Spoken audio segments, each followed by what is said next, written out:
He has blasted the investigation into his administration as a witch hunt and claimed that the probe was tainted, even as some of his top aides turned against him to work with prosecutors.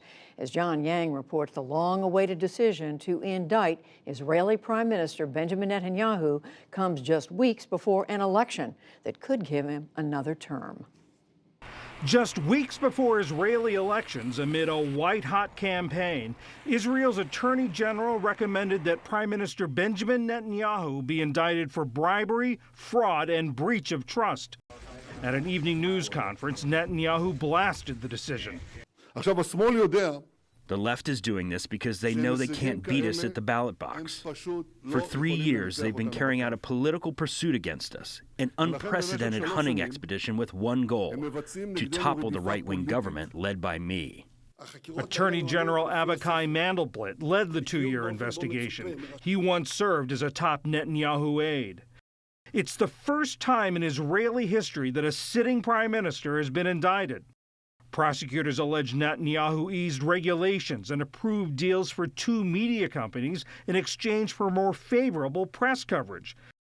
In addition, they say Netanyahu and his wife Sarah accepted $280,000 worth of gifts in exchange for political favors. Corruption allegations have dogged Netanyahu for much of his time as prime minister.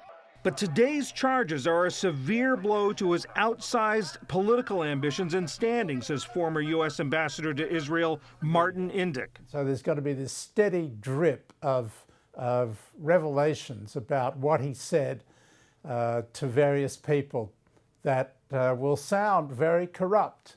And I think that's going to be a real challenge for him as he heads into this election on April 9th. Formal charges would be filed at a hearing after Israel's April 9th elections. Still, the indictment itself threatens his re-election in an already overheated political atmosphere. He faces a major challenge from former Army Chief of Staff Benny Gantz, who's formed a centrist political party to take on Netanyahu's right-wing Likud party. There's this sense that a former general who has strong security credentials provides for the first time in over a decade a serious challenge to Netanyahu before the indictment came out. A Times of Israel poll shows Netanyahu and Gantz in a virtual tie. But when asked if an indictment would change their minds, more said they would support Gantz. Today, Gantz pounced on Netanyahu's troubles. I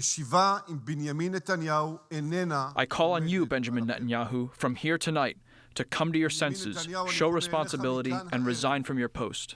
Netanyahu said today he will not resign, and he got a major boost from a key ally.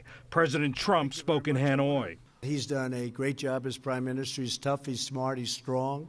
There is also the long-standing and long-suffering issue of the Israeli-Palestinian peace process and the coming plan from the Trump administration. Indyk says the prospects for that plan could actually be improved if Netanyahu loses. If there is a more centrist government, there is greater prospect that the Trump deal of the century could be more warmly embraced by the next government. The plan is now reportedly coming after the Israeli election, one that Netanyahu said today he intends to win. For the PBS NewsHour, I'm John Yang.